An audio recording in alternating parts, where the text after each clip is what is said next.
The reason I'm thinking about this practice midterm is because of this question that you brought up, Kirsten. I had a bonus question on my midterm exam last year. What's the smallest cyclic chiral compound that you can draw? And to be fair, I graded this with a bit of leniency if it wasn't absolutely the smallest cyclic compound. And then I presented that to a colleague of mine to see what they would come up with, and they actually gave me a compound that wasn't the one that I had in my mind. So that's a good one for you guys to practice, but since you're practicing on it, you're not going to see that exact question on the midterm next week. But I like to have some creative, think outside the box problems. And you guys have had creative problems on your unit tests where there's no one right answer. You just have to use the chemical formula available to come up with a structure. You've had that on both unit tests. So that's something that you can see as a bonus opportunity on the midterm. How many questions is it? It's 70 points. The number of questions varies, but it's generally 18 or so multiple choice, maybe a few more multiple choice problems throughout. Some short answer, but mostly multiple choice. So it's going to feel very much like a heavy unit test, mostly multiple choice with some show your work. And a lot of the show your work things are things that you've shown your work on the unit tests. Is there a key to that practice test? There is. Okay. Which means the best way to utilize this is to sit down and time yourself. Don't just go through it at your own pace, but feel the pressure of the clock ticking. That's a good way to practice before you come in here and feel the pressure with the clock ticking. It's an in-class midterm. That's right. We're going to meet in here at our regular class period. We'll do like 10 to 15 minutes of question and answers. But usually that's just to give everybody a chance to come in. Most people don't have questions to ask because next week, Monday, we're doing a review. So no new content after the unit test this weekend. A review Monday, and then the test, the exam, Wednesday. All right. Other questions? This is a good time in the semester to be thinking about the timing in our schedule. We get like one paper, right, to write notes on? Handwritten, one side. Okay. Yep. And if you've been preparing little cheat sheets as you go into the unit tests, then you'd be able to synthesize the material that you really want on that cheat sheet going into the final. You guys might remember on the first day that I said cheat sheets are not an advantage. It's the biggest risk that I give you in this class. Because if you think you can make that cheat sheet the day of and then come in and ace the exam, you might be in the bottom half of the exam score range. So start making that cheat sheet now. Make it today based on everything that you've seen from Unit 1 and Unit 2. And then as we finish wrapping up Unit 3, think about what else from this unit you want to put on the cheat sheet. The midterm is one-sided because then the final is two-sided. So if you really like what you prepared for the midterm, you can bring that same sheet in for the final exam. You're already halfway done being prepared for the final. Because the final is cumulative. Yep. Allie. The midterm, is it 2 hours or how long is it? It's 90 minutes. Okay. So in here, we have 110 minutes for class. So 90 minutes gives us like 10 minutes after class starts and 10 minutes before class ends as like a little buffer. I used to do 60-minute exams. So 90 minutes is you're welcome. Actually, I do make my exams based on what I think can be done. And what I think can be done is based on how long it takes me to take the exam, and then I multiply it by 3 for how long you should be able to take in the exam. All right, so we are right in the middle of NMR. Can someone remind me what NMR stands for? Nuclear. Like scary nuclear or not scary nuclear? Scary? No, only scary like the boogeyman scary, not scary like the atomic bomb scary. We said that we're using a magnet to study the nuclei inside of our species. These are specifically odd-massed nuclei. That allows them to have a change in their spin state so that we can actually change their spin state and measure the energy associated with it. We said that the signals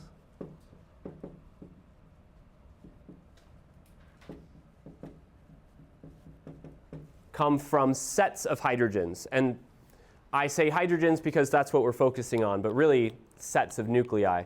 How do we decide how many hydrogens are included in a set? Allie? If they're equivalent, how do we decide if they're equivalent? Attached to the same carbon? Equivalent. Symmetric to each other in the molecule? Equivalent. That means that the electronic environment around them, how other atoms are pulling and pushing electrons, shielding the nuclei from the magnet, is identical. So the way they respond to the magnet is identical. They give off the same signal. And then we talked about three main components. We're going to finish up with two of them today. The first was the chemical shift.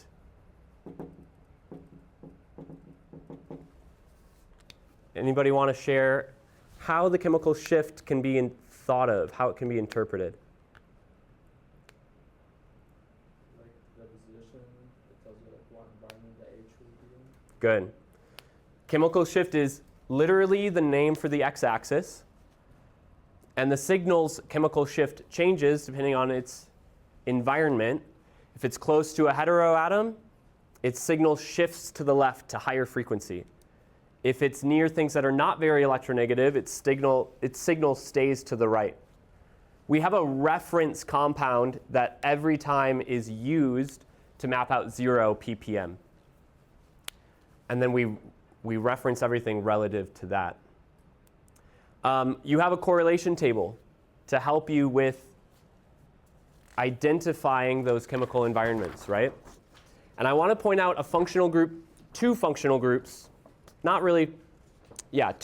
groups that are not on here, that you might not predict their range based on that idea of electronegative atoms shifts the signal further left.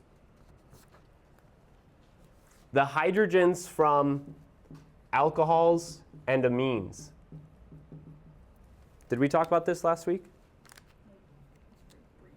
Yeah? Directly attached to a heteroatom. As opposed to your correlation table, which is hydrogens connected to carbons directly attached to a heteroatom. And we said that hydrogens connected to carbons connected to heteroatoms, they show up on the left-hand side of this heteroatom adjacent range. Their signal gets shifted further down. So would you imagine that these hydrogens show up around 4 or 5, further to the left or further to the right? If being on a carbon adjacent to an oxygen shifts the signal around 4, how do you think a hydrogen signal will appear when it's connected directly to the oxygen?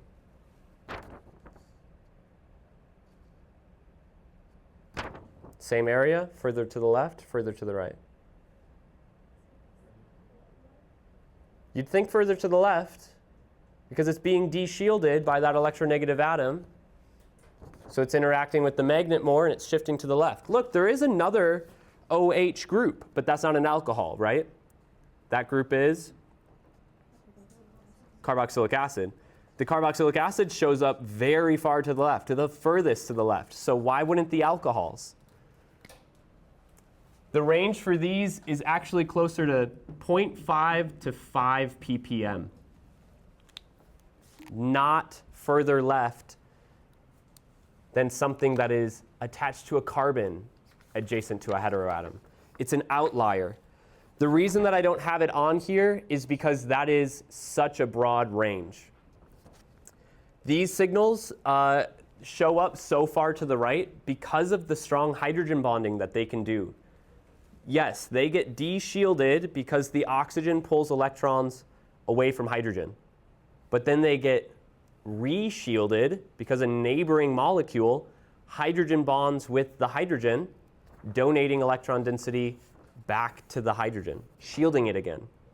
So the signal for these groups, they show up a little bit out of place if you are paying attention to the reasoning, but it's because of the hydrogen bonding, so it all starts to balance out again.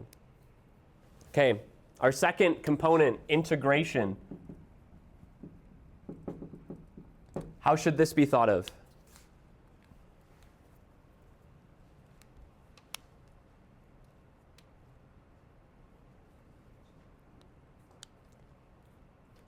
The number of hydrogens producing a signal. Exactly. This is our way of communicating how many hydrogens create a signal. And the signals do get quite complex, but as long as we can map out the area underneath the curve, we know how many hydrogens make that signal.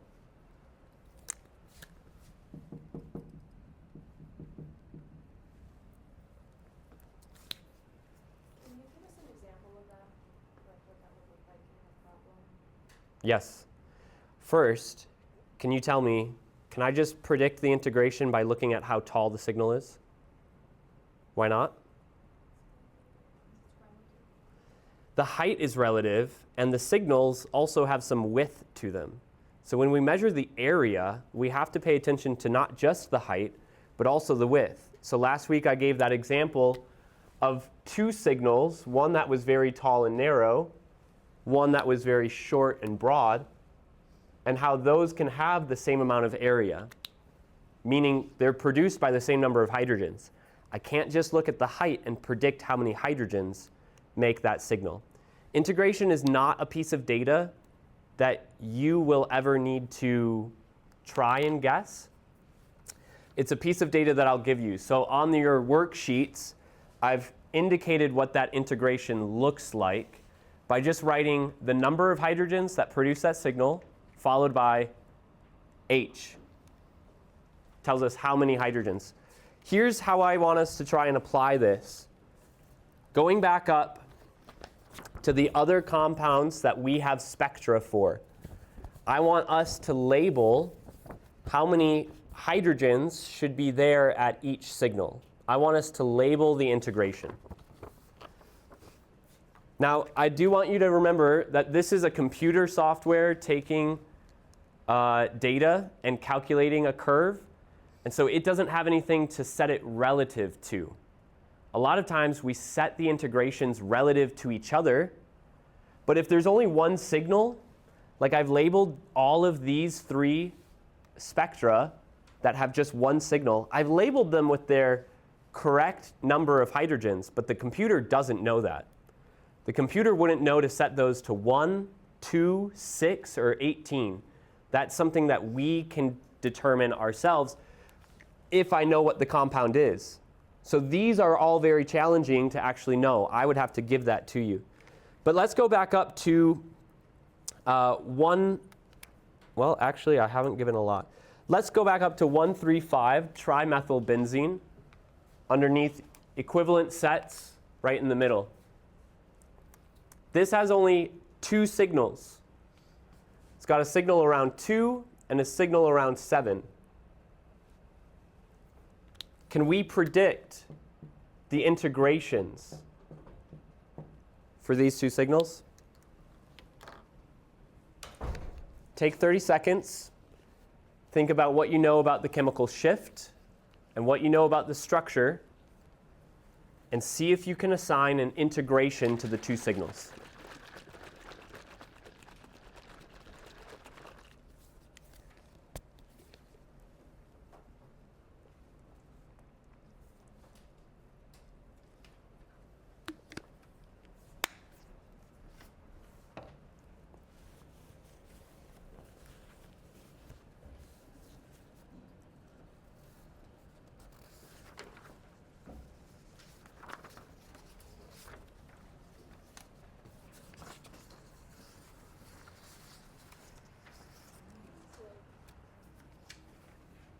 Hi, Sam. Okay, turn in with your neighbors. Were you able to assign them? Were they? Take 30 seconds and see if you can agree on something.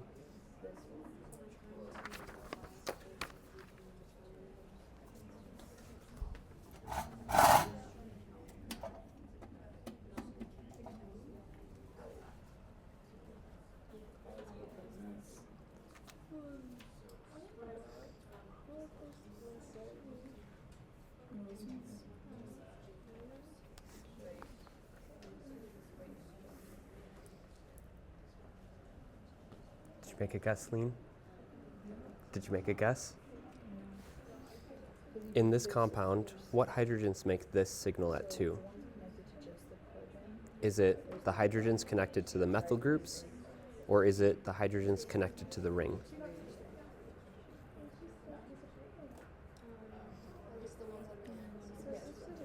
How about this? The signal at 7, is it the hydrogens connected to the ring, or the hydrogens connected to the methyl group? Does your correlation table tell you what will make a signal at 7? The ring. The hydrogens connected to the ring produce a signal at 7. So the hydrogens connected to the methyl groups must produce a signal at 2. Okay, what did you decide? Do the hydrogens on the aromatic ring or the hydrogens on the methyl groups produce this signal at 2? The methyl groups create a signal at 2. And then what makes the signal at 7? The aromatic ring, the aryl hydrogens. How do you know that? Your correlation table. That is the most important tool when you are analyzing spectra. You are not expected to guess it. In fact, I don't want you to guess it so badly that I'm giving you versions of those correlation tables on the exam. You still need to know how to interpret it. But if you can utilize that tool, you can make really strong predictions about assigning signals here. So, how many aryl hydrogens producing this signal at 7? 3. So the integration? 3H. How many alkyl hydrogens producing this signal at 2? 3? 9. So integration 9H. Now because these signals are very clean and they're just one line, we should be able to reason that the signal at 2 should be about 3 times taller than the signal at 7. If you look at the blue screen, you might not agree. It doesn't look like it's quite a 3-to-1 ratio in the height of those peaks. So experimentally, one of the peaks must be a little bit wider than we would expect it to be. That's why you can't easily make those guesses. One thing for you to know about your homework, on active, NMR will not give you integration values, they will give you integration heights. So they'll show you that this has an integration that looks like this versus an integration here that looks like this. They will give you integration heights that are actually a 3-to-1 ratio. They won't give you those values. But if you know the chemical formula, if you know your correlation of chemical shift, then you can make estimations about this being 3-to-1 height ratio, giving you relative amounts of your hydrogens. Okay. Our last component of these signals, arguably the most complex, is the splitting pattern. This has another name. It's also called multiplicity. And it's the result of a very cool property for hydrogens to communicate with each other about their spin through chemical bonds. Hydrogens that are adjacent to each other on neighboring carbons impact the spin state of the other hydrogens. So the signal ends up appearing with more than one peak. The number of peaks that a signal has is determined by this equation, n plus 1. What's n?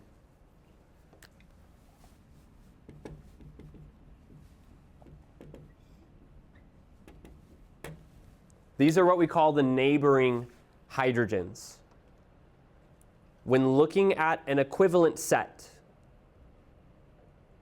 the hydrogens within an equivalent set do not count as n towards each other. When looking at an equivalent set, n are all of the hydrogens on the carbons adjacent to their carbon. Notice that heteroatoms are left out of that. Hydrogens on O, hydrogens on N, never count as N.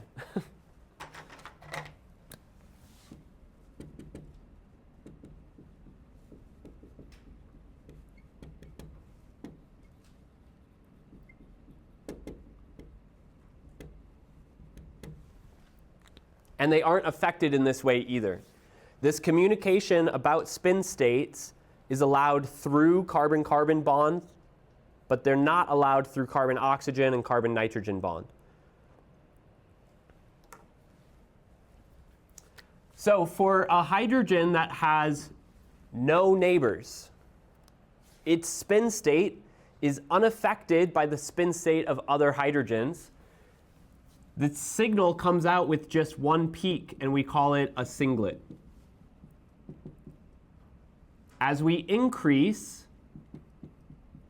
to one neighbor, the signal rises from the baseline, and before returning to the baseline, comes up again for a second peak.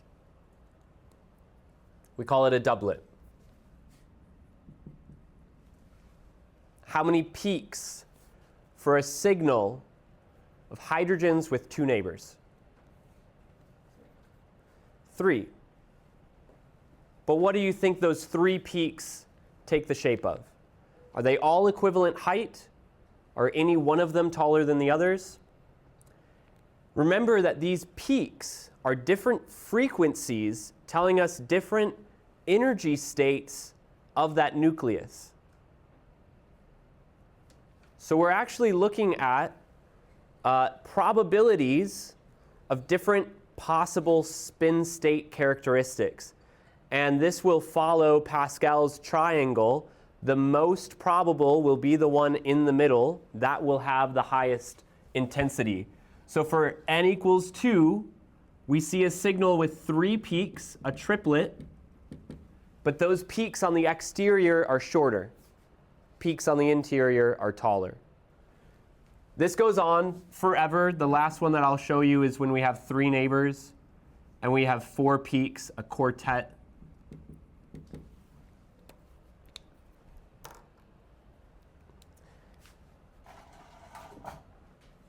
If the hydrogens attached to oxygen and nitrogen don't count as N and never have this rule applied to them, what type of signal can I expect from OH and NH? Singlet, doublet, triplet, quartet? Always singlet. The signals from OH and NH hydrogens always appear as just clean singlets.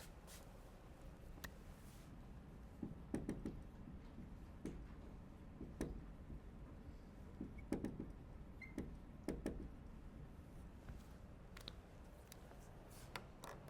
you explain how n equals 1 for a doublet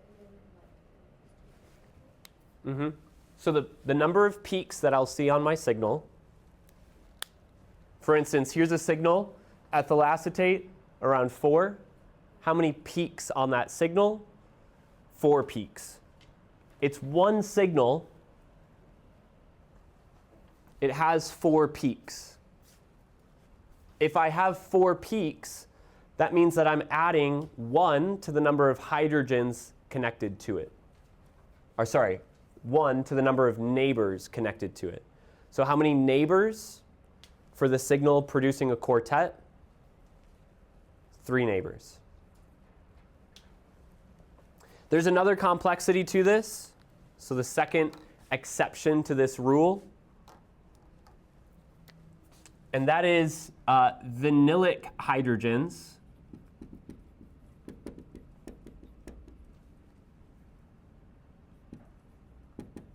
create complex signals.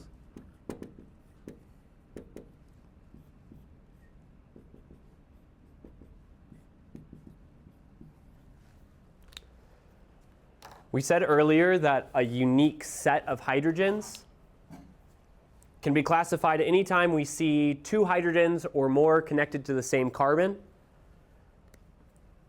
So we look at this CH2 of the alkene and we say those should be equivalent. They're connected to the same carbon. But pi bonds have forbidden rotation. They can't rotate around. And it's the rotation, like what we saw in Newman projections, it's the rotation around sigma bonds that allows hydrogens connected to the same carbon to experience the same environment. They can rotate between the same places. These 2 hydrogens are actually locked in the orientations they're in. So the way that they communicate with the hydrogen on the adjacent carbon is different. They have different interactions with the same neighbor, which means that these 2 hydrogens are not the same as each other, and they start to have their own communication between each other. So the signals we see from vinylic hydrogens, when you look at our examples, they can be a lot more complex, and they don't follow this simple rule of n+1. I'm not going to ask you to interpret that complexity. That's for an upper level spectroscopy course when you get there. Some of you get there. It's really fun. It's just a lot more complex than we need to get into. Deal? All right, so I want to take our first compound here under splitting pattern, ethyl acetate. How many unique sets of hydrogens in that molecule?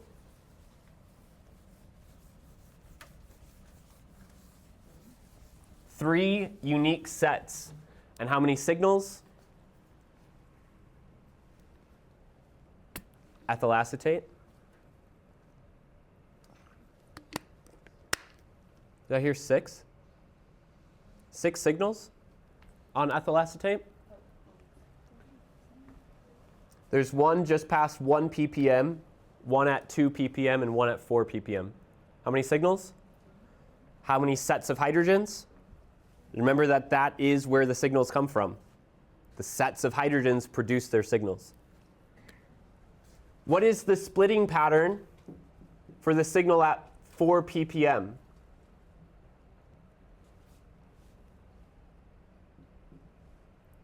Come on, guys, not a trick question. Quartet, yeah, it's got 4 peaks. How many neighbors does it have? 3 neighbors. Splitting pattern for my signal at 2? Looks like a singlet. How many neighbors? None. No neighbors. It has a signal that is uninterrupted by its neighbors. Splitting pattern for my signal at 1. Triplet. It's got these 2 peaks on the outside and a tall peak on the inside. However, when you look at it and you think that it looks like a doublet, it's understandable. Some data is really hard to interpret. That's why the splitting pattern provides the most important information about a compound, and yet experimentally it's often the hardest to distinguish. So it's hard to get a lot from it. Triplet, how many neighbors? 2.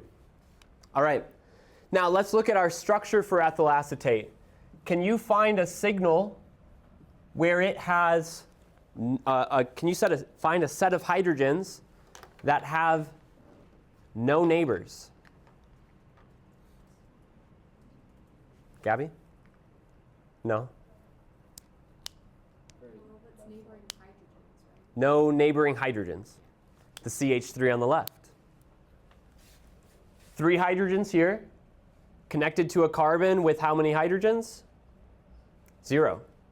So these have N equals 0, which means that those 3 hydrogens produced by singlet.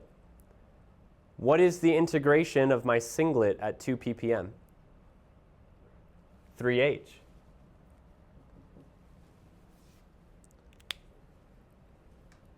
Do you see how the remaining 2 signals must impact each other? N equals 3 produces a quartet. N equals 2 produces a triplet.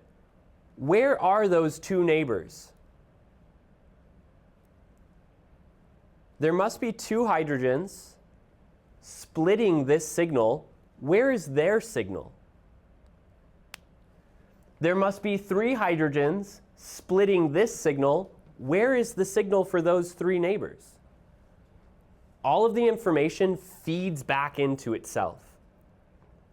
So my 2H group connected to the oxygen, is that the signal at 1 or at 4?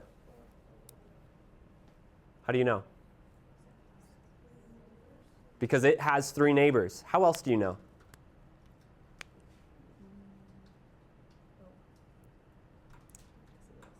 Because of its chemical shift.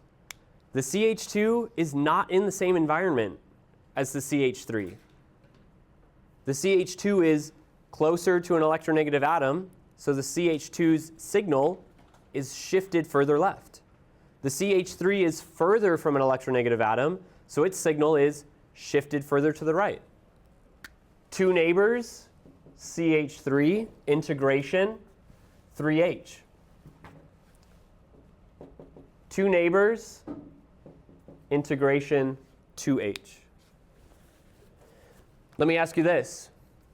Why does the 2H signal shift further left than the singlet 3H?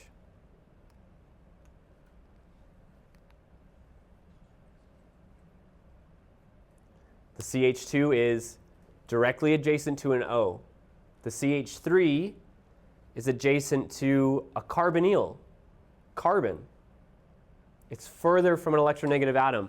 And I wanted to use this as that reminder. Your correlation table indicates that to you. Hydrogens closer to carbonyls, further to the right. Do you see that? Hydrogens closer to oxygen, further to the left. This diagram has a lot of nuance in it. It's very subtle, but it gives you a lot of information with that. Jordan? Yeah, for determining the positions of those, can we determine it just in one way by knowing that the 2 hydrogens are closer to the oxygen, so it has to be the one on the left? Or is it kind of like a combination of 2? Does that make sense? Like on problems when we're trying to figure out the answer.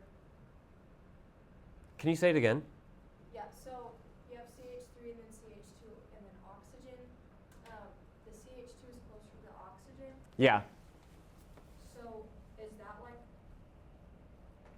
Actually, don't know what I'm asking. I know she's that. She's saying, can she look at that and be like, okay, those hydrogens are closer to that oxygen, so she can look at that and say, Without even thinking about the number like of the neighbors singlet or whatever? True, absolutely. Okay. In fact, what we have leaned into here is the fact that the splitting pattern and the chemical shift agreed with each other. Yeah, so use whichever one you can. And if the splitting pattern is unclear, do you remember last week we mentioned that signals can overlap with each other? If the signals overlap and you can't determine a splitting pattern, then you might have to rely on its chemical shift to make sense of where it is. Let's look at parabromophenol.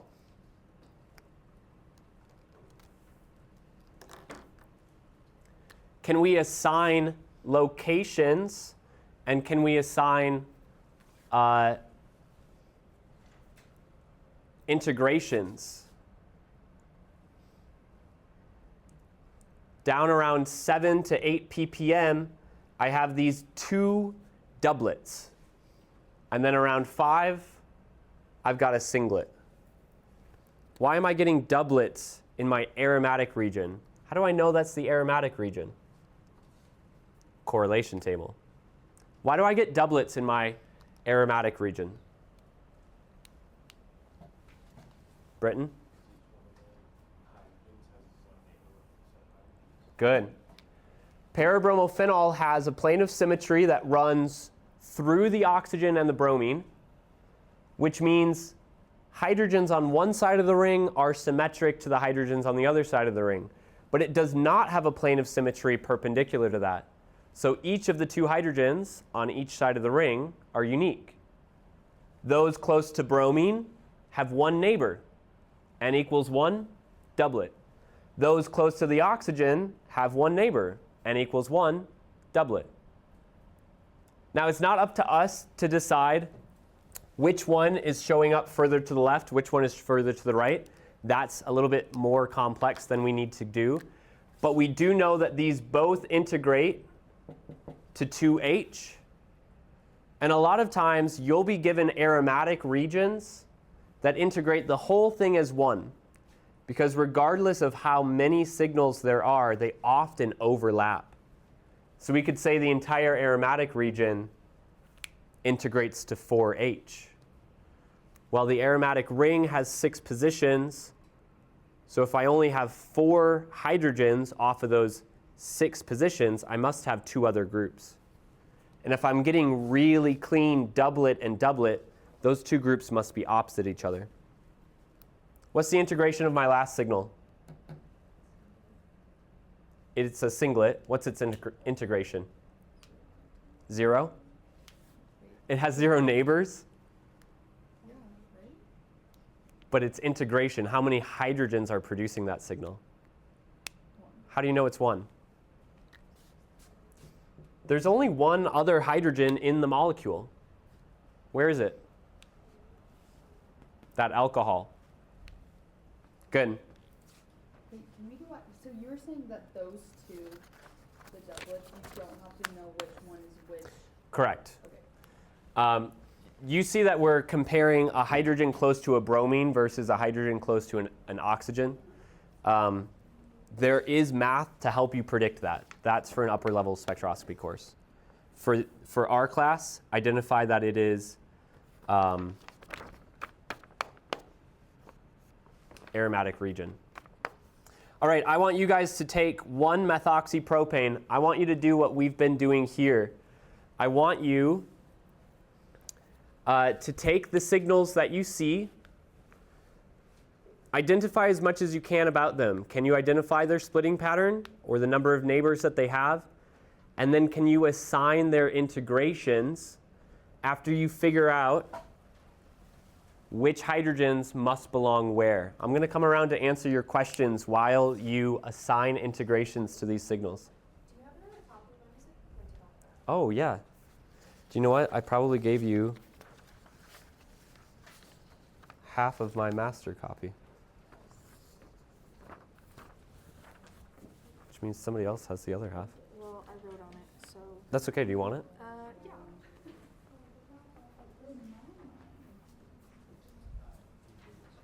Annie. Like, would this be 2? 1.5. 1.5. So you, okay. So Yeah, yeah. And then, is this a triplet? Maybe.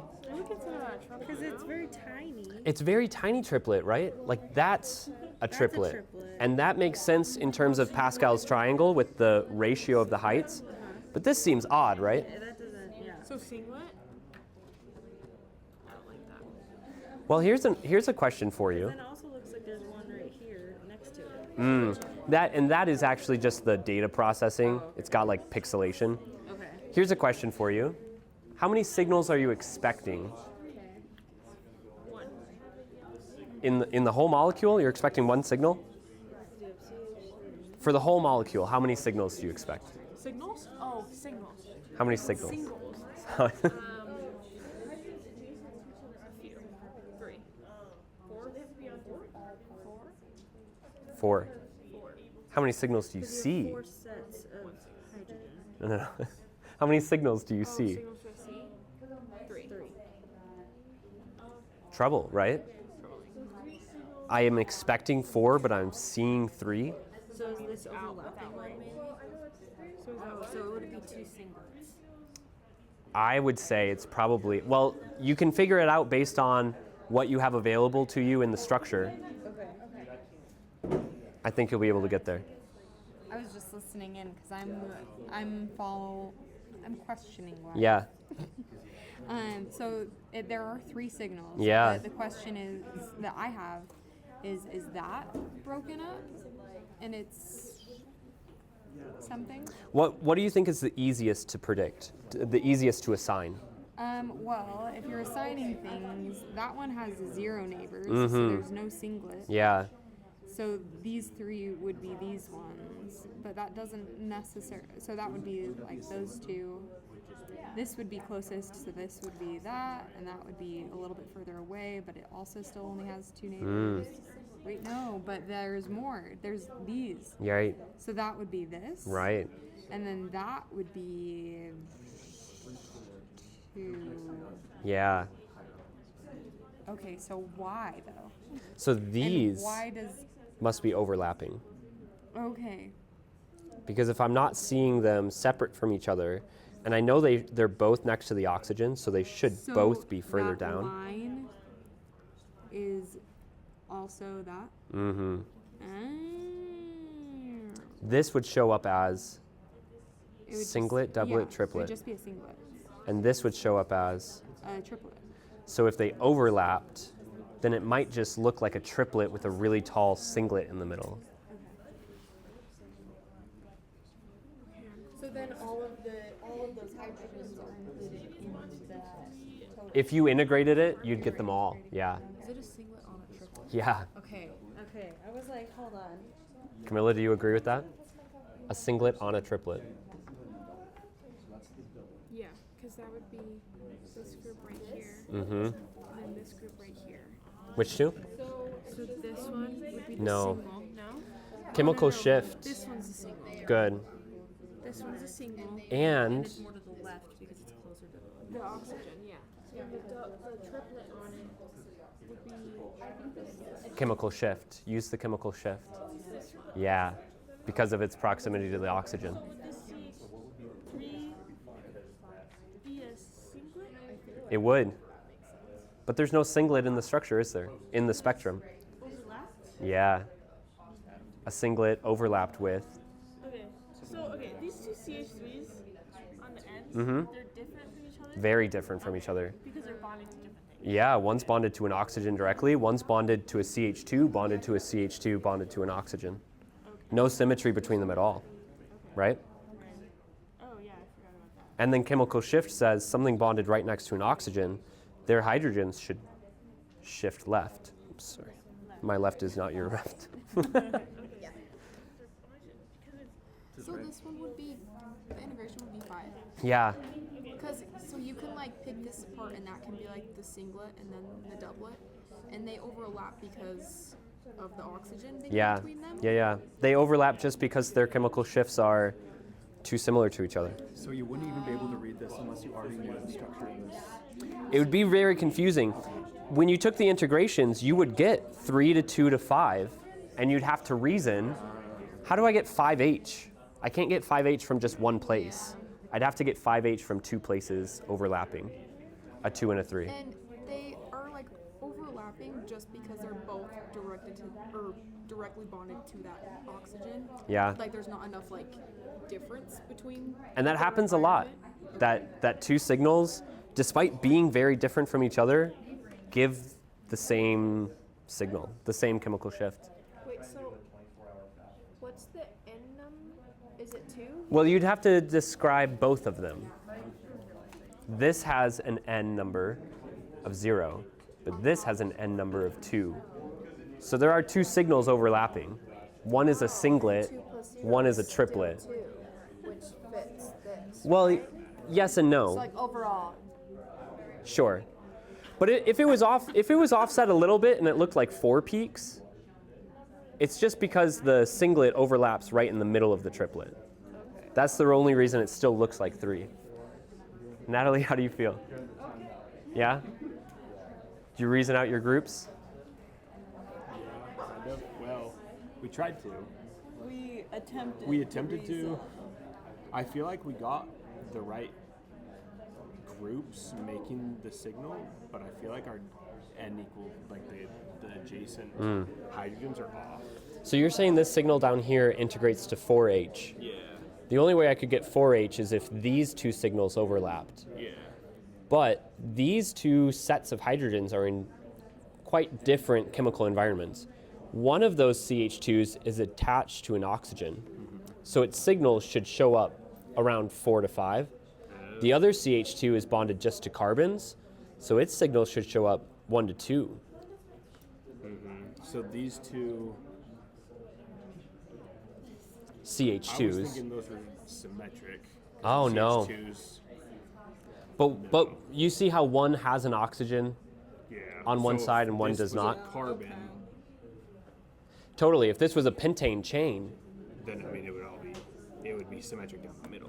there'd be more symmetry in it. True. Okay, because I remember last time we talked about, I don't remember how. Ethane? But if you with ethane, I think it was with ethane because if you rotate it, then it becomes symmetric. Oh yeah. Maybe Or the meso compounds. compound. I don't know.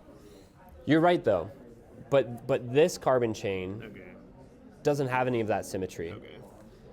So chemical shift tells us these two signals, a CH3 and a CH2, should be the furthest downfield. Yeah. With this. And then we know that this would be the CH3 because it doesn't have any, because it's N equals 0. Well, actually, there are these two little peaks at the bottom. Okay, so that is. So it does look like triplet N equals 2, then. Okay. but there's only 3 signals, and we should expect 4 from the unique sets. Yeah. So there must be 2 overlapping. Oh. And if this is a singlet from a CH3 and a triplet from a CH2 perfectly overlapped, you wouldn't know, would you? No. But the chemical shift agrees.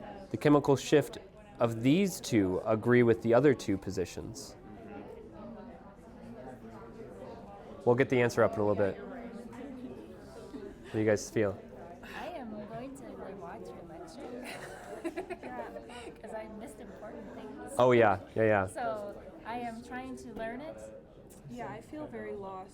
Sure. At, like what we're trying to equate these two, I guess. Mhm. Because for a singlet, it'd be N equals 0, right? That's right. That means no adjacent hydrogen. That's right. Okay, why is that well, why does it say 3H? Like, why did we put that? There are 3 hydrogens. This is the integration. Okay. There are 3 hydrogens that make this signal. Those 3 hydrogens don't have neighboring hydrogens. Those 3 hydrogens Okay. don't have neighboring hydrogens. Okay. So nobody's. So they have no neighbors. 3 hydrogens with no neighbors. Here's 3 So hydrogens. these are representing the groups. Correct. These are the signals Okay. produced by the hydrogens. Okay, and then this is the other 3 hydrogens. But Yep. they do have they have 2 adjacent hydrogens? Yes. Yep. Right here. Yep. Okay. And so These their are the signal. 2 hydrogens. Yep. Okay. So the signal from those 3 hydrogens show up with 3 lines, 2 neighbors plus 1. Whereas the 2 hydrogens have 3 neighbors, so they show up as 4 lines, 3 neighbors plus 1. I overheard you saying this was a singlet that was overlapping with it. That's right. So if we consider the chemical environments here, these 2, the CH3 and the CH2, are in the most similar chemical environment. They're adjacent to an oxygen, so they should show up around 4 to 5. Okay. So somewhere down here. Okay, so that's this one. This one is this one. So Maybe. 3H. Oh. Here's a CH3 with 2 neighbors. CH3, 3 peaks, 2 neighbors. Here's a CH2 with 5 neighbors. All right, well that might be a 2H with 6 peaks. Oh. Well, that means that I've got, yeah, that means I've got a CH2 with 2 neighbors and a CH3 with no neighbors, but I've only got 1 signal left. So this is a triplet and a singlet perfectly overlapped with each other. Okay. So they look like one signal. It's two signals combined. Okay. Who did I get to? Yeah? How do you feel? So kind of got the N tube, right? I don't know. So this is a CH3, Sorry. which means when it shows up on here, it should integrate to 3. This one's 3. Where did you think this signal was coming from? This one. Well, this is close to an oxygen, so our correlation table says it should show up the furthest to the left. In fact, both of these connected to the oxygen should show up furthest to the left. To the left. So it'd be this. Close to an oxygen, furthest to the left. You see that? So this one would be 4? It's actually 5. It's the overlap of the CH3 and the CH2. That's a CH3. All right, let's go through them together. Ready? That was a complex one, right? A lot going on. Here's why I introduced the tools to you in the order that I did. I introduced them to you in the order that I find the most helpful. Chemical shift is the most helpful part of the analysis, in my opinion. You can start to predict what functional groups are going to show up where. So these two signals, CH2 and CH3, that are adjacent to the oxygen, they should show up furthest to the left. These two signals, CH2 and CH3, they should show up furthest to the right. They're considered alkane region. They're not bonded to any heteroatoms. In fact, the less substituted the carbon, the further left the hydrogens. You'll notice that on your correlation table. It shows you a secondary hydrogen, which is a little bit more to the left, and then some primary carbons a little bit more to the right. So CH3 should show up further to the right. CH2 should show up further to the left. How many neighbors does my CH3 have? 2 neighbors. How many peaks should I find in its signal? 3. There's a triplet. That must be 3H. How many neighbors does my CH2 have? Has 5 neighbors. 3 on one side, 2 on the other. How many peaks should a signal with 5 neighbors create? 6. Okay, now it's really hard to see it, right? I think a lot of you thought that was a quartet. But it's 1, 2, 3, 4, 5, 6.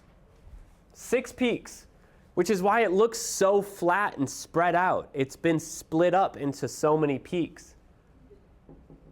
There's 2 things that agreed here. The chemical shift agrees with its chemical environment, and the number of peaks agrees with the number of neighbors.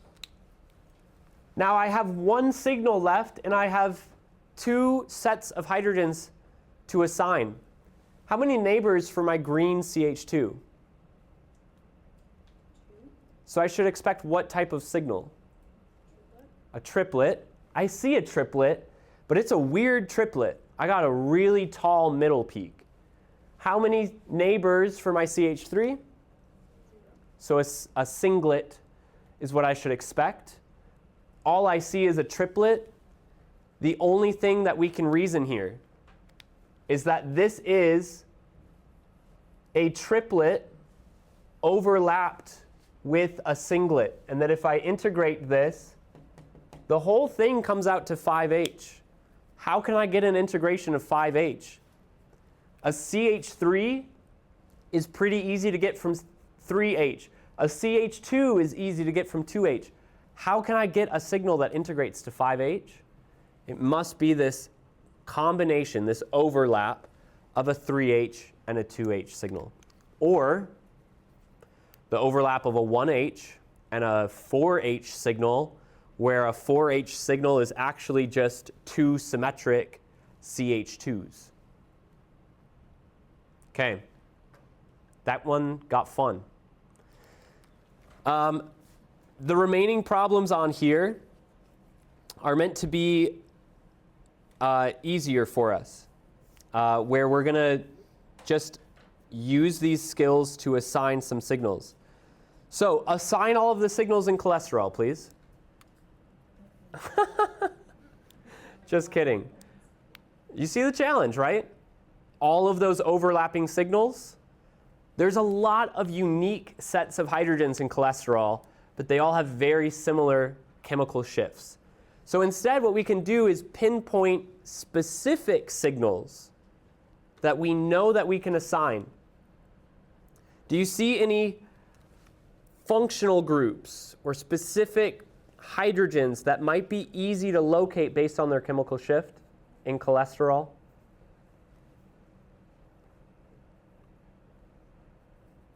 No?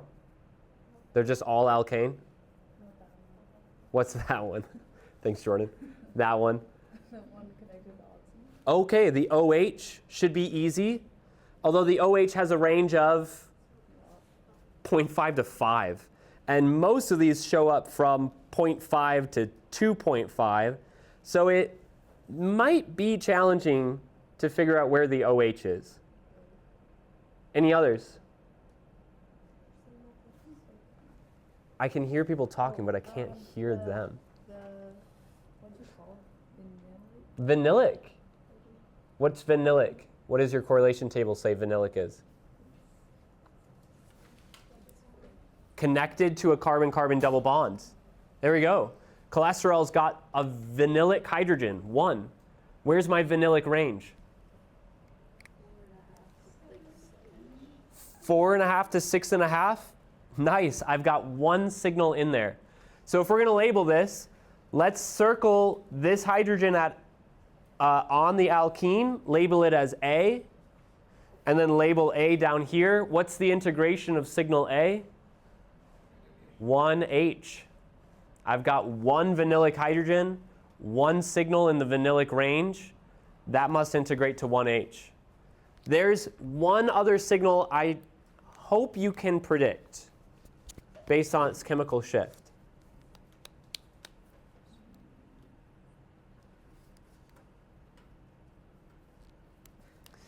We tried to predict the one bonded to the OH, the H bonded to the O, but we're not sure where it's going to show up. What about the hydrogen adjacent to the OH? Where should it show up? Yeah, and likely on the far side of the 2 to 4.5, probably on the 4 end of that range. Here's 3.5, 3.6.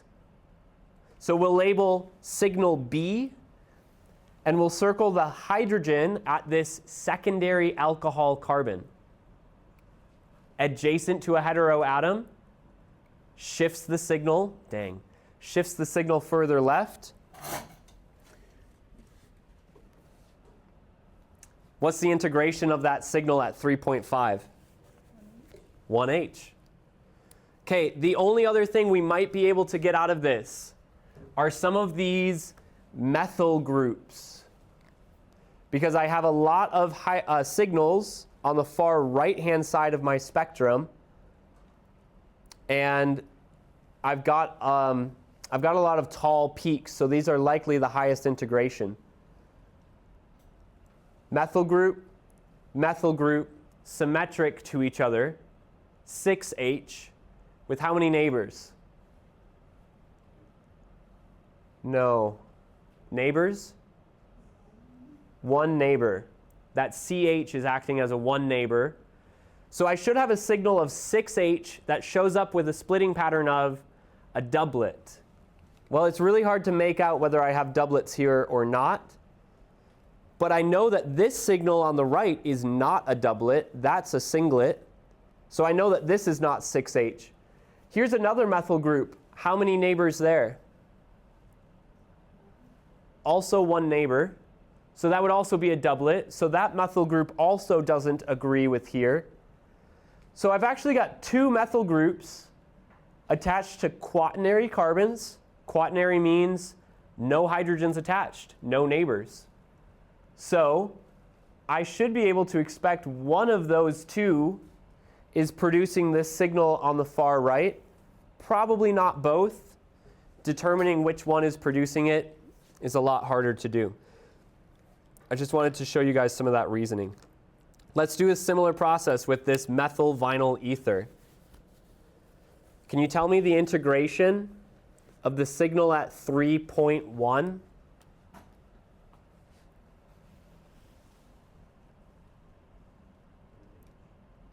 H.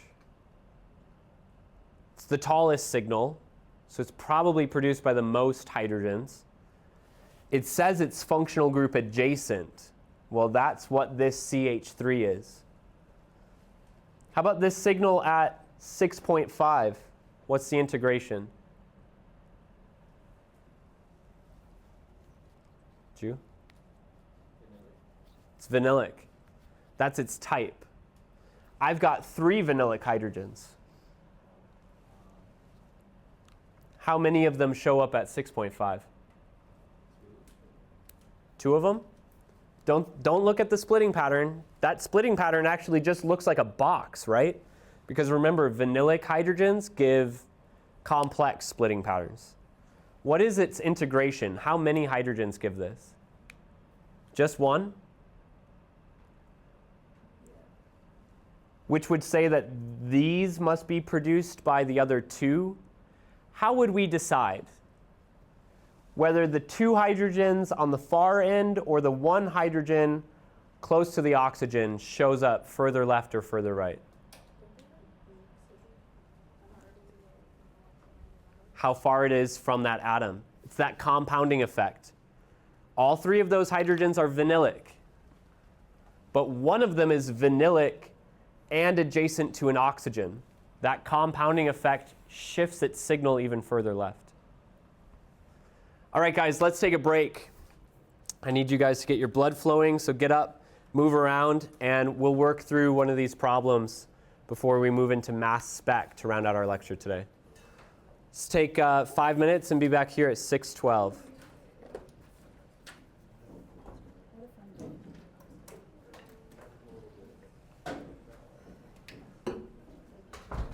Tanner, did you watch last week Wednesday? I watched an hour of it today. Oh, so you didn't even see the first half of the NMR. No. So I will watch that after this today, and then I will understand. This is actually light that we're looking at. We're looking at molecules shine. But it's light in the radio wave frequency. Thanks, Jonathan. Radio wave light. Because it's the light of the nuclei, you know, the spinning protons that make up a hydrogen atom, flipping their spin state and emitting electromagnetic radiation as they do. But not all nuclei are the same. The way that they spin depends on, well, actually it's about the magnet. We subject these to a magnetic field. You taking off? I'll see you Wednesday. We're looking at their signals in a magnetic field based on how that magnet can interact with them. The more clouded a nucleus is from electrons, by electrons from the magnetic field, the weaker its signal is. The more a nucleus is de-shielded, the more its electrons are pulled away, the more it interacts with a magnetic field, the louder its signal is. And we can tell apart the nuclei that way. Did that explain it? Yeah, I got all of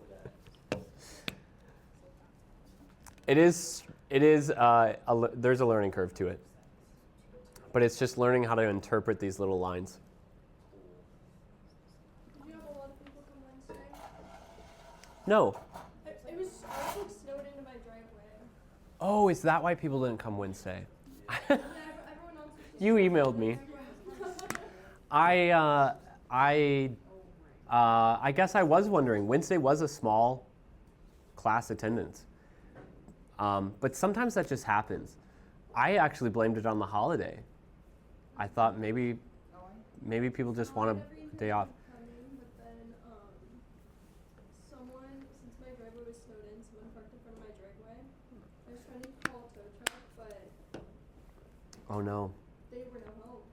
Seriously?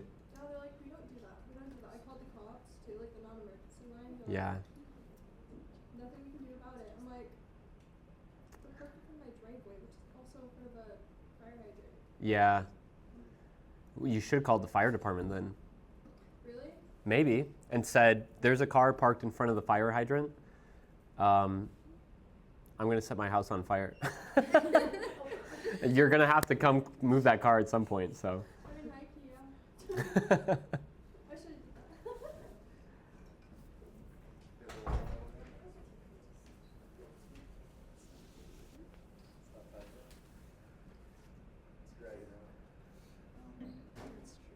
Because what are the cops gonna do? True. Although I don't know if the fire truck would tow a car. Well, they could have done something. I You- feel like they're more helpful. You could have written a strongly worded letter and I did. and left it under their windshield wiper. I did. Yeah. That sucks though. Stupid. But reason number 6,851 why I record my lectures. I appreciate it, you. I really do. I'm just glad I didn't get snowed in. I'm envious. I think 3 years ago we had a snow day in February. Back when it used to snow.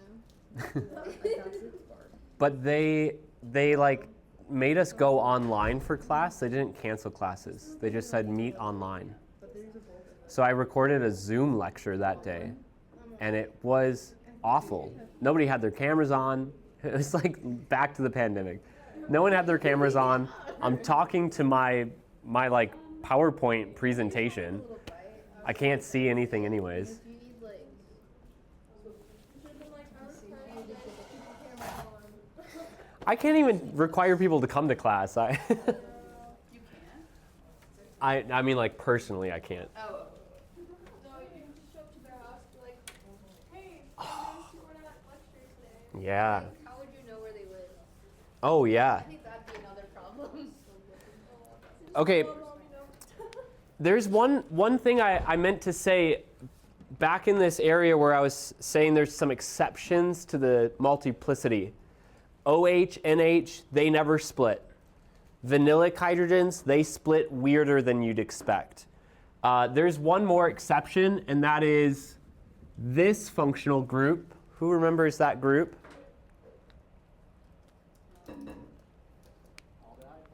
Aldehyde. When you look at an aldehyde carbon or an aldehyde hydrogen, this, for example, is acetaldehyde. Here's a hydrogen, and on the adjacent carbon, there's 3 hydrogens. So you would think that this should have neighbors 3 and have a quartet splitting pattern, correct? That just following the rule, right? And it wasn't for a long time until a student brought it up to me and said, my aldehyde does not have a splitting pattern that I'd expect. It's just a singlet. And aldehydes actually always are just singlets. So ever since they brought that up, I think that was in the fall. Somebody pointed that out. I never even thought of it. I just knew that aldehydes are always singlets. But I forgot that this is an exception. Exception to the neighbor rule. I don't know why it's an exception. So it's likely has something to do with the interference of that carbonyl. The way that carbonyl blocks transmission of the spin states through the carbon-carbon bond framework. That's the only answer I have. And if somebody wants to ask why carbon-carbon bonds allow spin states to be transferred, I am not quite sure about that just yet. And why heteroatoms block that. all in all, this entire process is a very weird process, how we get this data, but we get a lot of data from it. So I want to take some time for us to see how to take that data backwards. Here's an NMR spectrum. I've got a chemical formula, C4H8O2. What's going to be useful for me to do here is actually start with degrees of unsaturation. Do you guys remember what degrees of unsaturation tell us about a compound?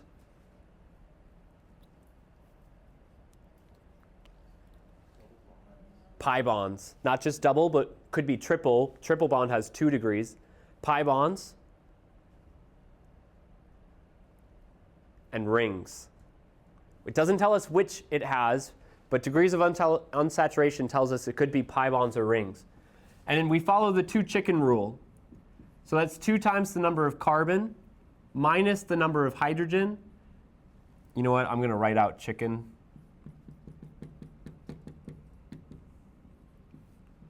So that we have it.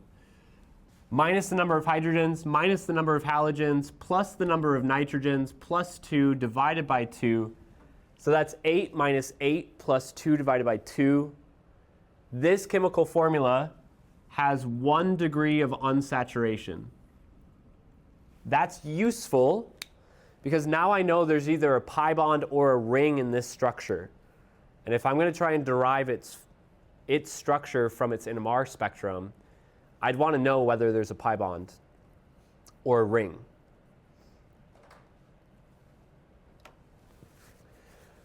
What I notice from my integrations is that I will have a CH3 group, a CH2 group, and a CH3 group.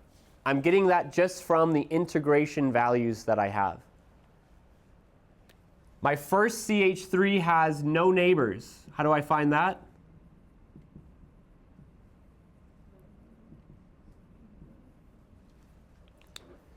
The shape. It shows up as a singlet, no neighbors. My CH2 has 3 neighbors because its signal is a quartet. My CH3 has 2 neighbors because its signal is a triplet. I've just pulled this information out of that structure just by looking at it. But there's actually a little bit more information I can get too. My first CH3 has a chemical shift around 3.5. So that means I must be bonded to something electronegative. That's what's pulling it that far left. My other CH2 has a signal around 2.5, which is in my electronegative region, but a little bit further away. I'm just visually demonstrating that by shifting it left more. My CH3, not connected to anything electronegative, not functional group adjacent, which is why its signal is so close to 1. Well, hey, 3 hydrogens with 2 neighbors and 2 hydrogens with 3 neighbors, these structures must be linked together. And if I've got these functional groups, electronegative groups, they're probably linked together. So taking this information, I can say I've got a CH3 bonded to something, and then a CH2 on the other end of that something bonded to a CH3. Isn't that wild? That's what NMR can do for us. We just figured out part of that molecular structure just by lines on a page. It takes practice to be able to do that, but that's what we're aiming towards. Yeah? What from the chemical formula have I not applied yet? I haven't used any of the oxygens, and I haven't used a pi bond. Okay, I know that my pi bond is not a carbon-carbon pi bond. And I know that because I don't have any hydrogens in my vanillic region, so I don't think I have an alkene. And I've used up 3 of my 4 carbons just based on what my hydrogens told me. Remember that these signals are not carbons, they're hydrogens, but the hydrogens are bonded to these carbon groups. So I've only got 1 carbon left, 2 oxygens, and I need to have a pi bond in there. So do you agree that my carbon will need to be pi bonded with one of my oxygens? That could be electronegative and electronegative adjacent. If it's a CO pi bond, correlation table says adjacent to the CO pi bond shows up on the right-hand side of the functional group adjacent. How do I get over to 3.5? I'm going to have hydrogens bonded closer to an oxygen. That's an ester group. So piecing this all together, I've got 2 options. I can place an ester with the carbonyl bonded to my CH3, or I can place an ester with the carbonyl bonded to CH2.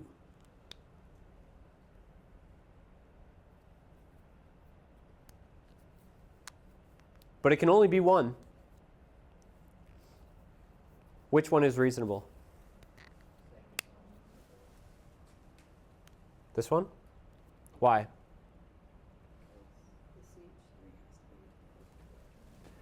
I want CH3 bonded right to that functional group, right to that electronegative atom, oxygen. And I want CH2 a little bit further away. I want its signal to be further to the left on my spectrum. So I want CH2 bonded to my carbonyl. Adjacent to an oxygen, signal is furthest left. Adjacent to a carbonyl, signal is further right.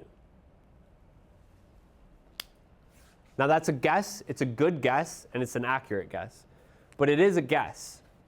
And we're actually going to learn another method, IR, that allows us to confirm bond types that are in our structure.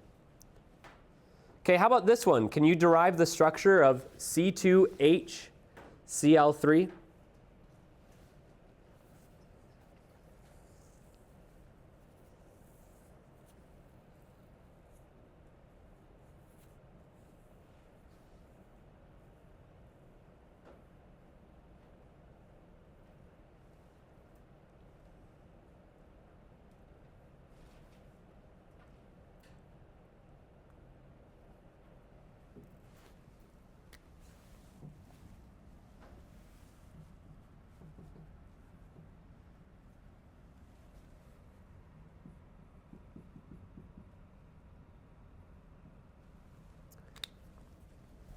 I'm going to leave the last one for next class.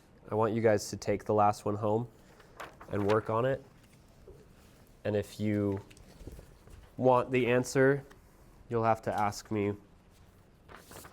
on Wednesday. But the C2HCl3,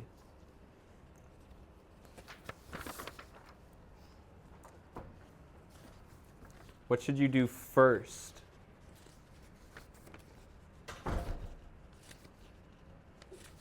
What did I do first? Degrees of unsaturation. Figure out what you're going to need in that structure.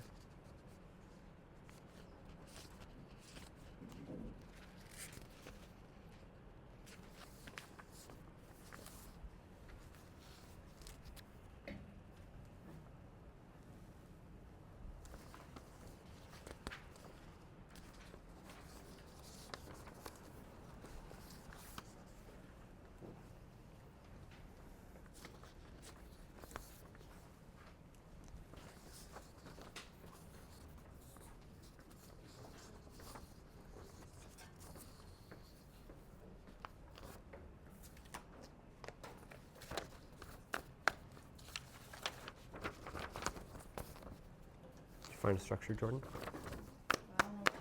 No? Who else has a structure? Yeah?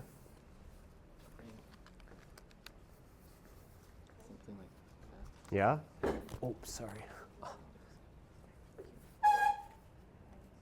No? Okay, good start.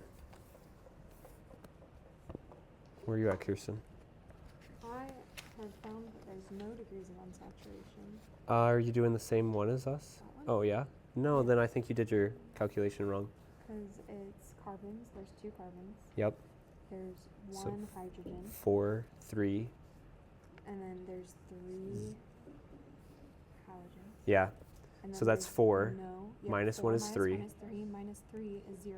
Right. Plus 2 is 2. Oh, there's 1. Okay, good. Okay. Wait, but then that makes more sense. But Can you calculate the degrees of unsaturation?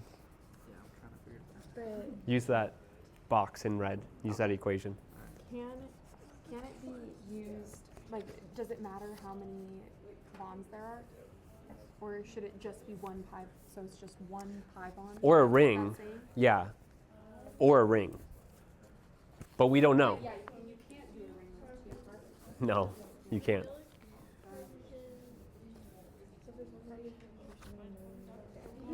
This is close. Yeah, I'm But just missing one. You're short a chlorine, which means that you are assuming a hydrogen there. Right? I mean, that carbon must have a full octet because I don't see a Yeah, bond shown. so that would be a carbon chloride, I think, yeah. Another one. Yeah, exactly. Good start. I just guessed though. I don't. How are you going to make a ring? You know, 2 carbons, how can I make them come together as a ring? It must be a pi bond. Okay, so Because having the 1 degree of unsaturation, what is that? It tells you It has 1. either a pi bond or a ring, but it doesn't tell you which one. Oh, but Just tells you that it has that. Mm-hmm. Good job. Yeah, Question, what does the X represent? halogens. Halogens. Yep. Okay. All right. And N, H, right? nitrogens. H is represented by H. Carbon, hydrogen, halogen, nitrogen. Oxygen is not in the equation. Yes. Annie?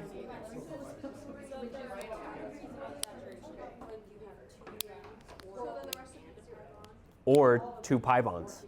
Correct. 2 degrees of unsaturation. You get any combination of 2 rings, 2 pi bonds, 1 ring, 1 pi bond.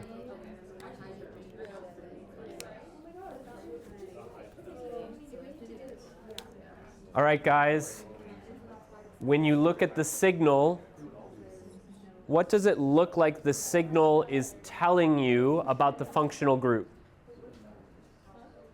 When you look at the signal, how does the chemical shift inform you about the functional group? What does it seem like it's telling you? Looks like it's phenolic? Maybe. Kind of looks like it's right in that spot, that overlap between vanillic and aryl. Yeah. And how can we rule out that it's not aryl? Yeah, an aromatic ring would actually have 4 degrees of unsaturation, not to mention at least 6 carbons. And our chemical formula has only got 2. How many degrees of unsaturation? Just 1. And then I've got 3 chlorines that need to be in there. So where's my 1 hydrogen? To the carbon. So why is this attached? Why is this signal so far to the left in the vanillic region? All those chlorines, lots of chlorines, bonded right in the same area. Does that didn't necessarily look vanillic to me. Well, I don't even know what vanillic looks like. Well, use this to get used to seeing what vanillic looks like. Use your correlation table.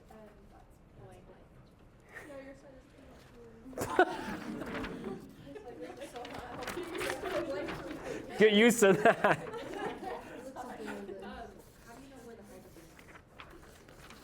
There's only one place it can be. Oh, well, that's just flipping the molecule around and rotating it. Yeah, yeah. No matter how you name this, this has got one name. 1,1,3-trichloryl ethene. There's only one way you can name it. Okay, so here's the deal with that last problem, C5H10O2. I'm going to leave it to you guys. I've given you the integrations. You've got a signal that integrates to 6H, 2H, and 1H. Oh, I fear I've... No, sorry, I don't fear anymore. But I was thinking of a different compound. And then a 1H all the way down here at 12. I'm going to leave that to you guys to determine what its chemical structure is. I'll show it to you guys on Wednesday. But I want you guys to take that as your take-home practice, okay? I want you to take the pieces of information, see if you can build together what the components of the structure are, see if you can piece them together, and reason out that they make sense. But for now, I want to move into mass spectrometry. Are there any last questions as I erase the board before we move in?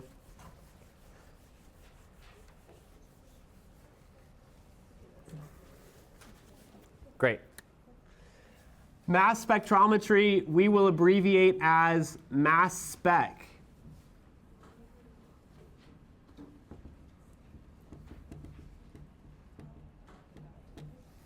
Now, mass spec doesn't actually involve light, which means it's not technically a type of spectroscopy, because we aren't analyzing how light interacts with matter. But we are creating a mass spectrum.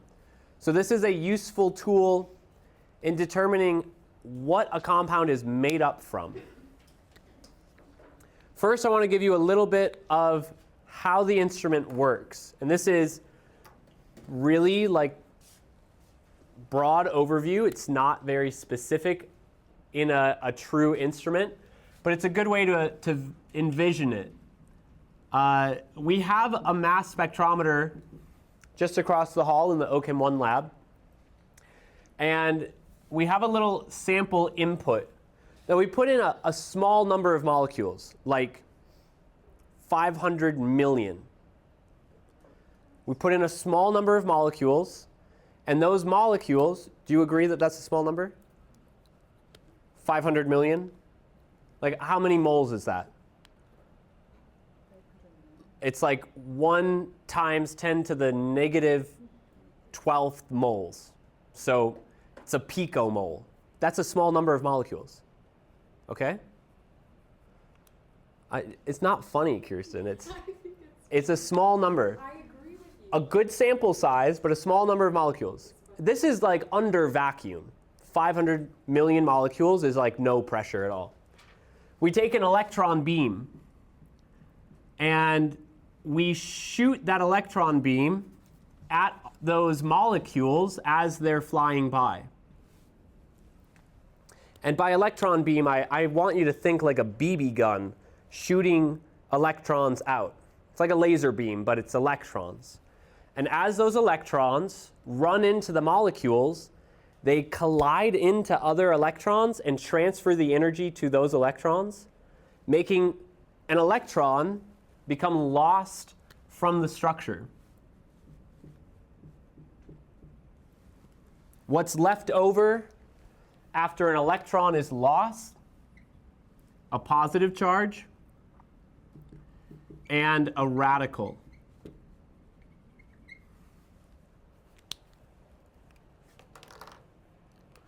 So we call this a radical cation.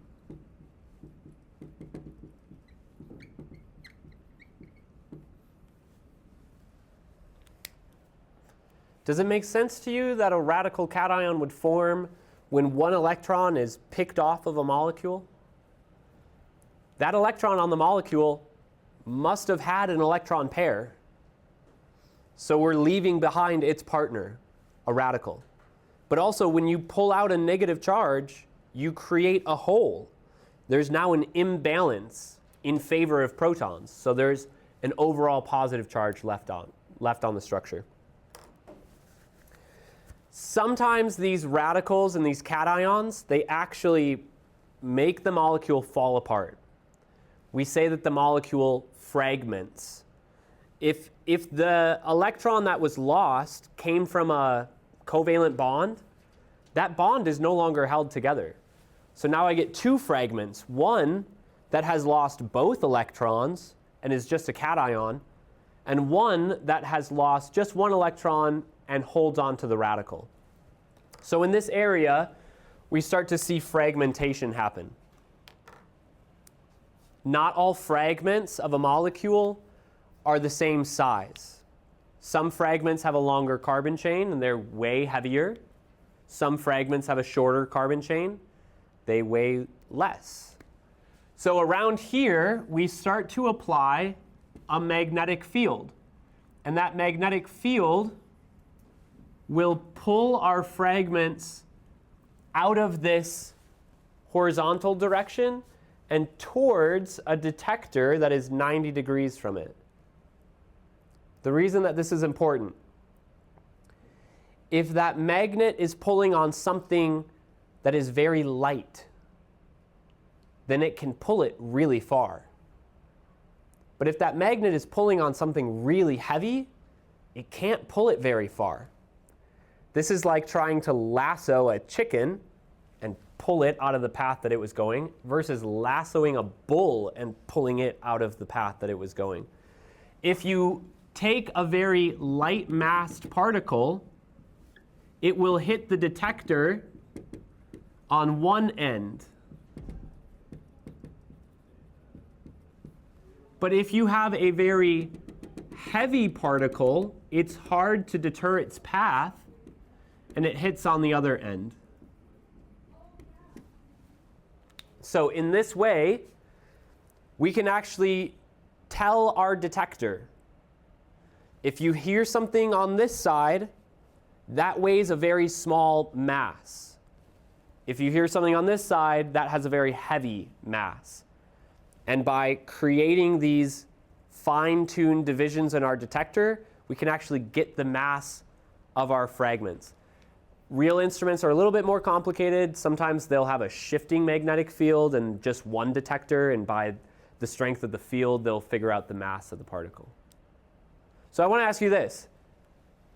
Which of my two components, the cation or the radical, is impacted by the presence of the magnetic field? This magnetic field is causing a directional change in my molecule. Is it the radical that interacts with the magnetic field to cause that change, or is it the cation that interacts with the magnetic field to cause that change? It's the cation. It's the magnet interacting with a positive charge, pulling that charge towards itself. Because all chemistry is really just magnets. So the radical flies out to waste.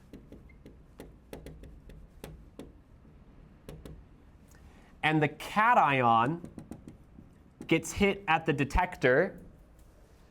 So we report our units for mass spectra as m per z, which stands for mass to charge.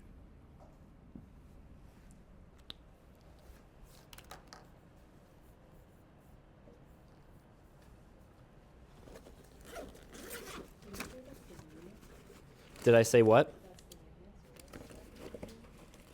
Yeah, m per z is the units. Shoot.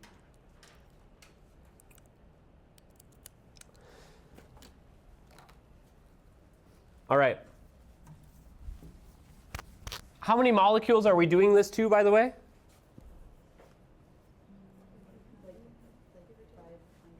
Yeah, just a few. Just a few 100 million. So how many different ways do you think I can tear an electron off of my molecule? As many ways as there are electrons in my molecule. But as it turns out, not every way I rip an electron out is the most stable way.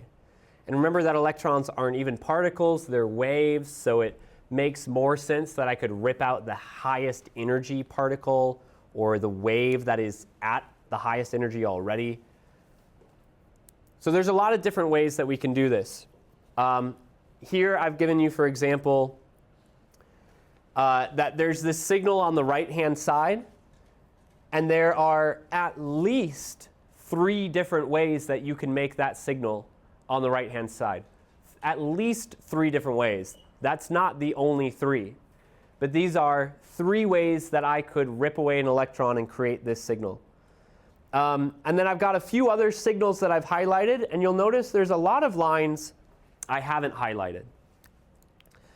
I want to start by looking at the molecular ion, which we label as M+. This is the molecule, but it has a charge. I've lost an electron, but I have lost no mass. None of my bonds have broken off. This is a radical cation.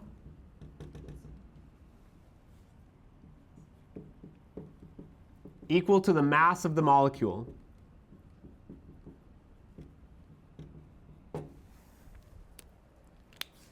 Very helpful if I'm trying to determine what my compound is. The molecular ion will tell me how much my molecule weighs.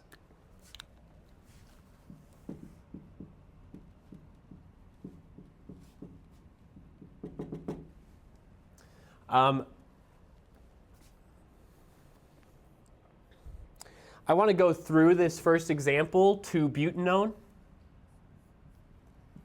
and show the most common ways that electrons can be lost.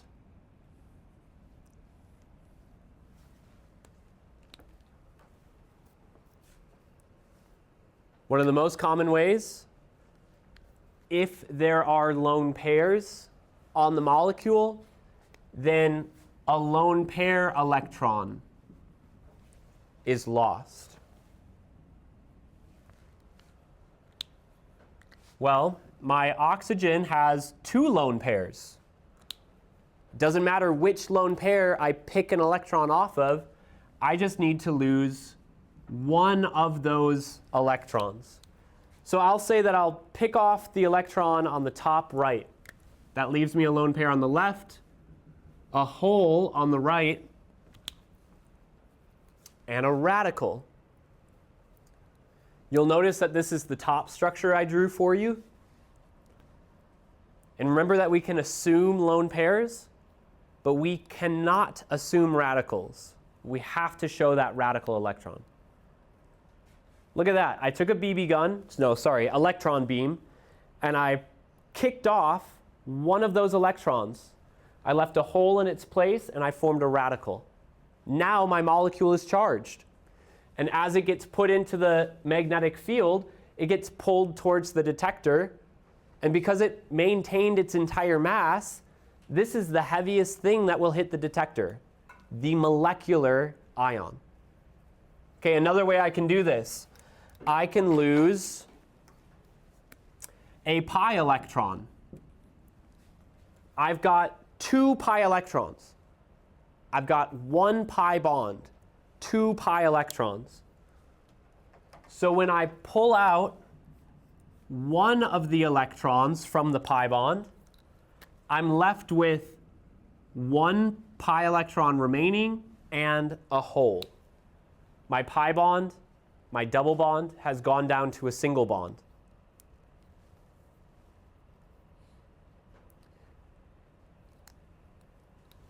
Two electrons, 1. I've picked out an electron, I've created a hole in its wake. Why did I decide to leave the radical on oxygen instead of on carbon?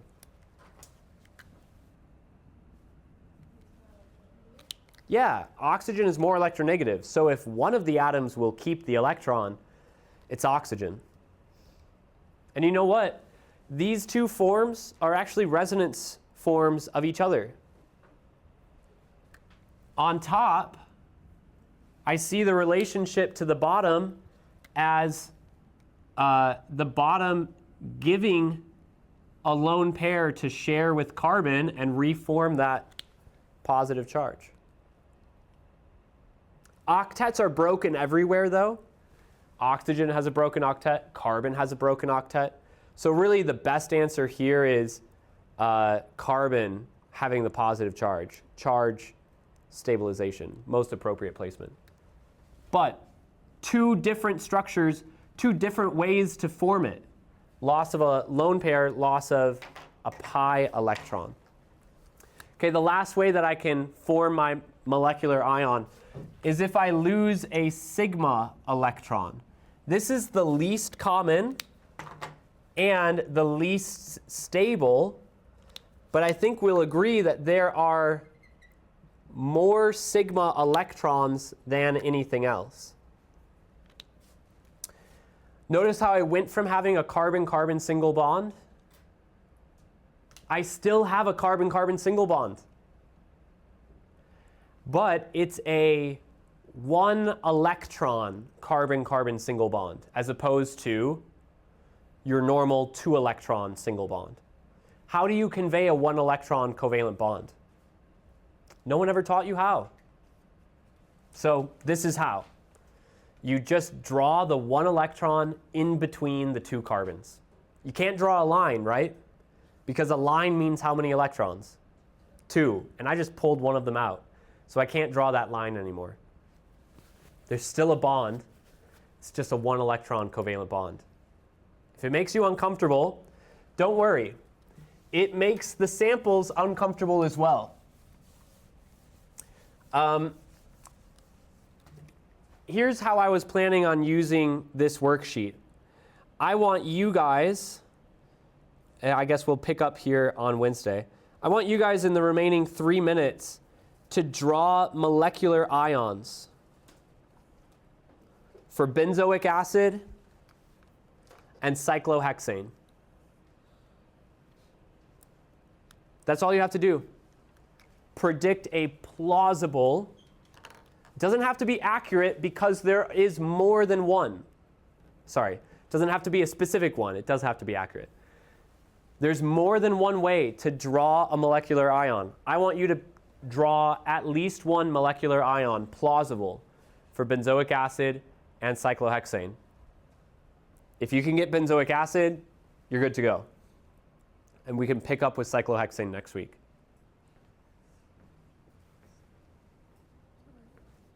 Perfect. I would, if I were you, highlight that radical a little bit more. Make it a little bit more obvious that it's by itself. Good. Great. Good.